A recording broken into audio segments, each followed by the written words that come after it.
KKN atau kuliah kerja nyata adalah kegiatan akademik pada program pendidikan sarjana yang bersifat kurikuler, dengan tujuan untuk mengidentifikasi dan membantu memecahkan permasalahan masyarakat dengan mengutamakan pemberdayaan masyarakat. KKN Undip Tim 1 tahun 2021 diselenggarakan selama 42 hari, terhitung sejak 4 Januari hingga 16 Februari 2021. Jumlah peserta KKN secara keseluruhan adalah 2.717 mahasiswa yang diterjunkan di Indonesia dalam 30 provinsi, dimulai dari Aceh hingga Papua Barat, dan terbagi dalam 186 kabupaten atau kota. Berikut cuplikan video penerjunan KKN Tim 1 tahun 2021. Berkenan menerjunkan mahasiswa KKN Tim 1 tahun akademik 2020-2021 secara resmi. KKN ini adalah bagian dari kita memanfaatkan kesempatan hidup kita.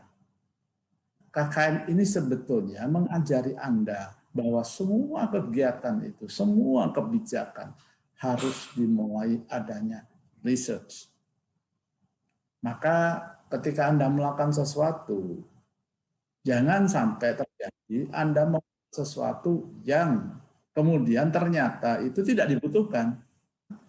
Dan dengan mengucap bismillahirrahmanirrahim, maka penerjunan mahasiswa kuliah kerja nyata Tim 1 Universitas Diponegoro tahun akademik 2020-2021 dengan dinyatakan resmi dibuka. Semoga Allah selalu memberikan barokah, keselamatan, dan ridho pada kalian semua. Amin. Ya Rabbal Amin. Amin. Amin. Amin. Ya Rabbal Alamin. Amin. Ya Rabbal Alamin.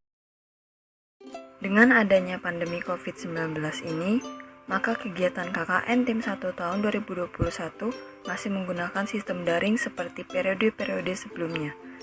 Perubahan KKN ini yang biasanya dilakukan secara kelompok atau tim, maka pada periode ini dilakukan secara mandiri atau individu, atau yang dinamakan KKN pulang kampung.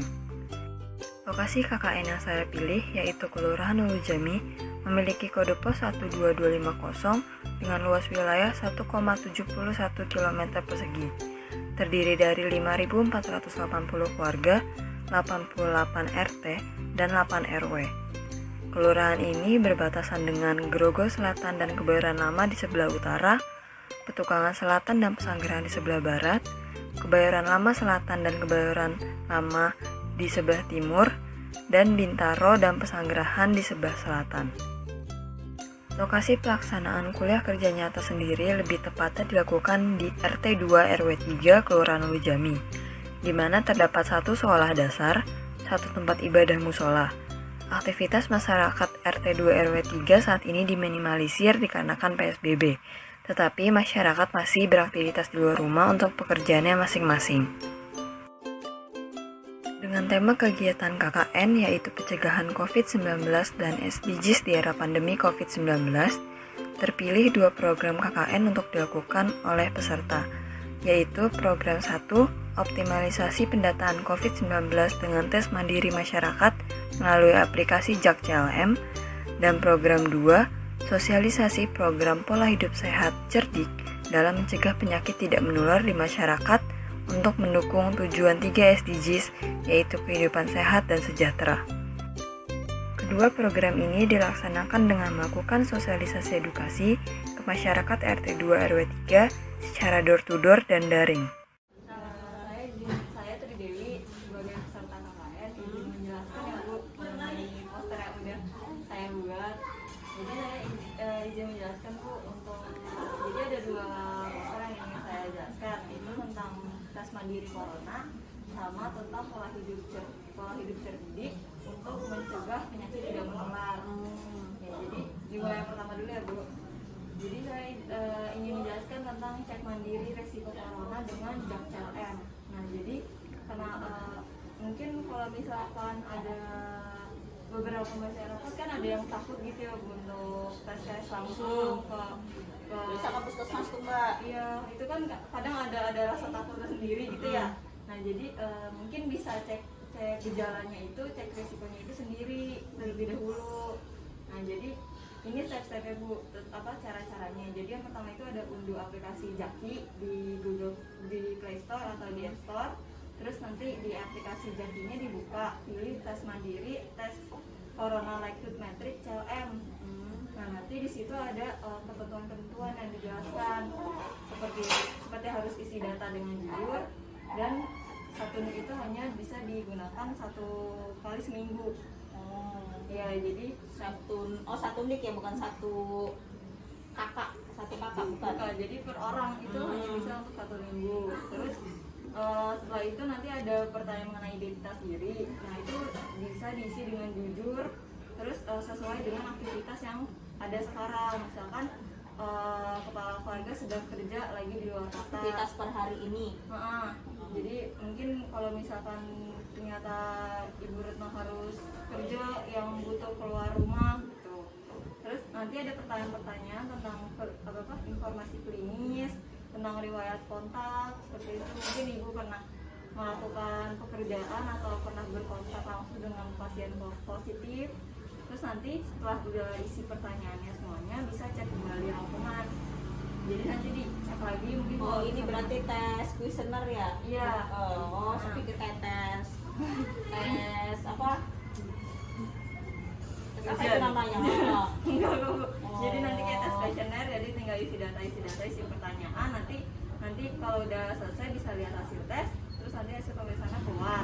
Nanti hasil itu berisikan tentang identitas, nilai skor, sama kategori. Berarti kalau aktivitas kita misalkan banyak keluar, berarti misalkan kita masuk kategori apa? Iya, berdasarkan aktivitas. Itu nanti misalkan ada gejala apa, atau misalkan riwayat kontak seperti kan ada ketirelawan, berarti kan kontaknya sangat erat gitu.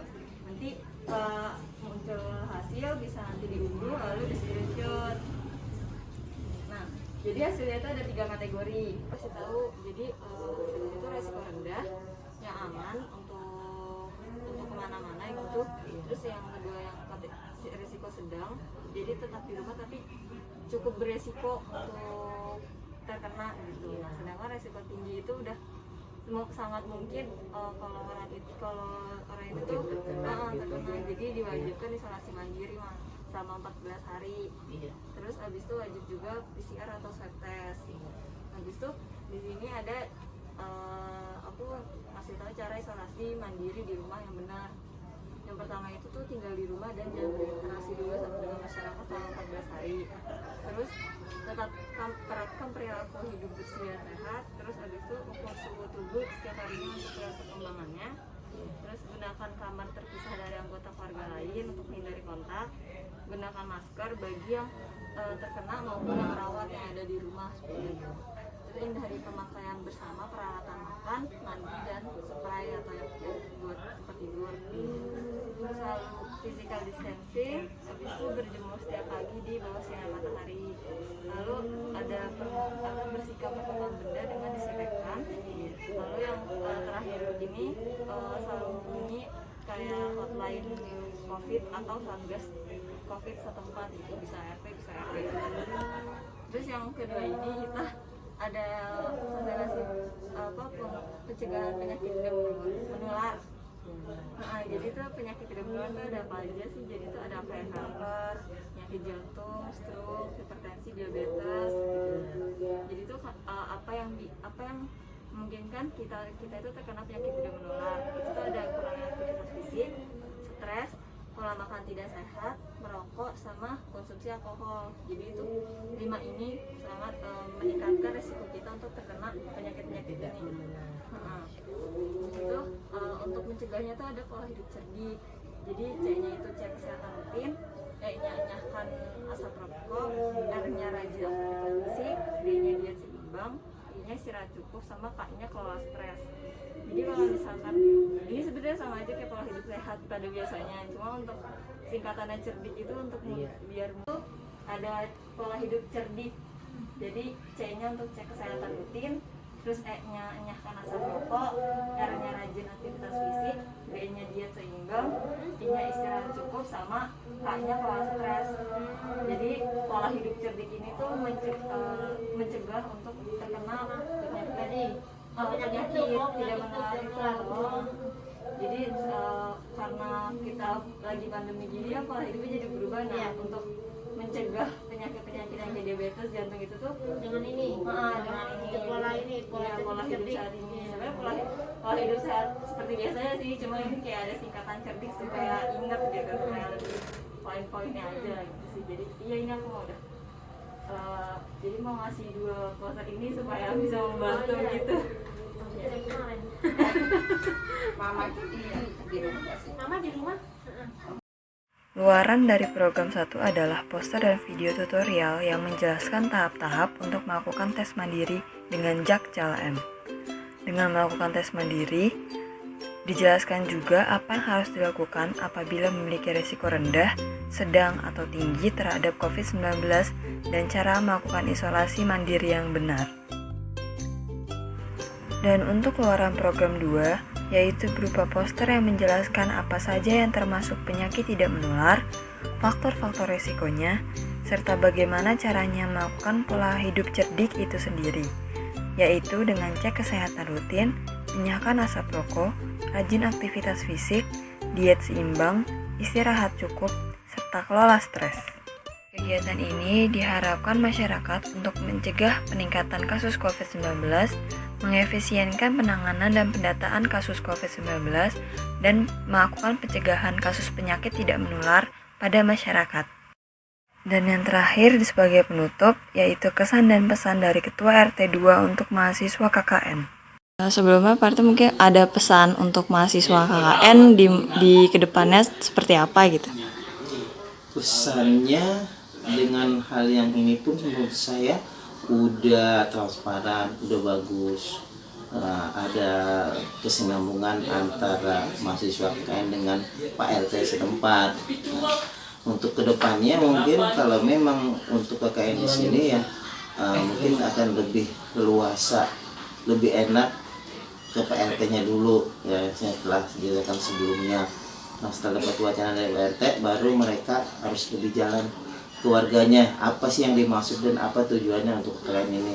Terus masalahnya apa yang akan disampaikan ke masyarakat. Jadi masyarakat lebih jelas untuk dari kedatangan KKN mahasiswa tersebut. Nah, mungkin kedepannya mahasiswa harus seperti itu. Jadi biar masyarakat nggak bingung didatangi oleh mahasiswa. Ngapain sih mahasiswa ini?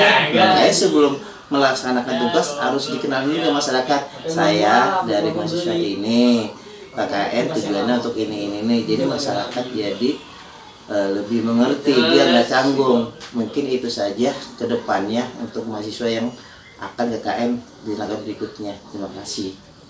Terima kasih sudah menonton. Salam sehat untuk kita semua.